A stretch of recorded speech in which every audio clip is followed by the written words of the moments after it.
Good evening. Today we will be discussing about hydrogen production. So hydrogen, it is a clean fuel. It is having a high calorific value, that is 119.93 megajoule per kilogram. So it is higher than a very highly used type of fuels like the methane, which is having a calorific value of 50.02 megajoule per kilogram. Then gasoline, it is having 44.5 megajoule per kilogram, 45 megajoule per kilogram, and ethanol, that is having 27 megajoule per kilogram. Means it is having more than twice the calorific value than methane. Okay, even thrice more than gasoline and diesel. Means it is having a huge amount of energy.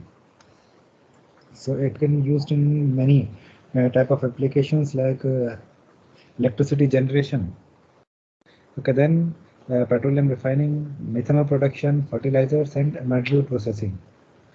So further, the hydrogen, it can further be classified on the basis of the methods used for production of hydrogen.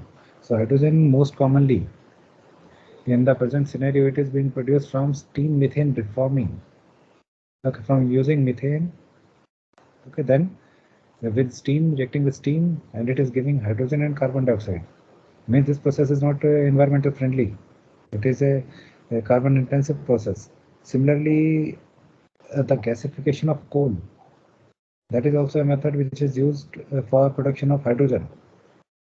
Because all of these methods, they are carbon intensive, they are not environmental friendly, they are emitting this carbon dioxide.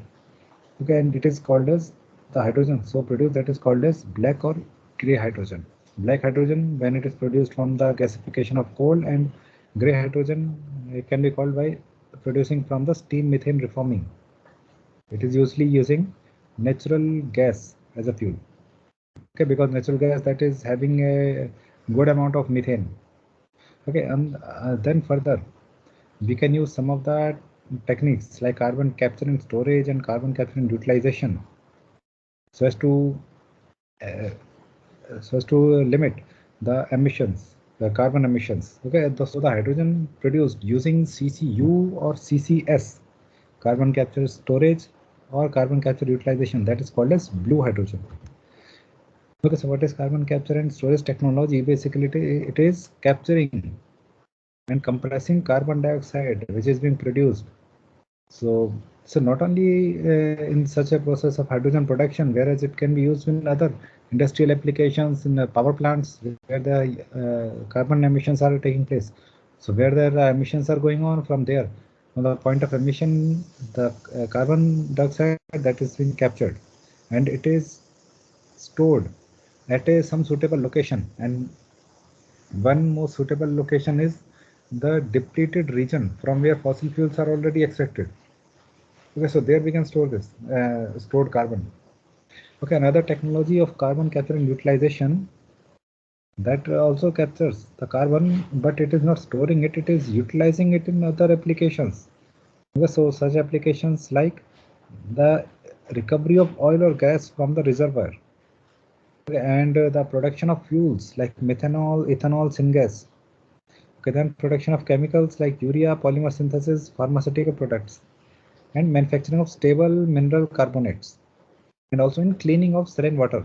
Means the carbon dioxide which is being emitted, which is an ill effect on the environment, that can be captured, that can be utilized in other useful processes if proper technology is applied. Yes, but it has a drawback that these processes are costly. So the overall budget or the cost of the hydrogen, that may increase.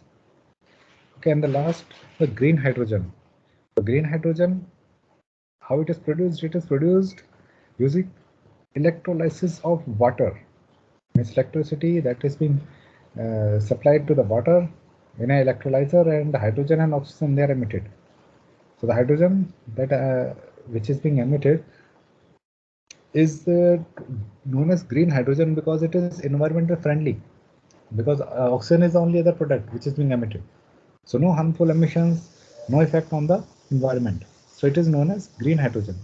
Okay, and the electricity which is being used to dissociate the water and produce hydrogen, even that is generated using a renewable or clean energy source. Okay, so the most common renewable energy resource widely used are solar and wind. Using solar cells or using windmills, wind turbines, we are generating electricity. That electricity is not affecting the environment. That is environment friendly. And using that electricity, we are producing hydrogen by using an electrolyzer. So you are then electrolyzing the water.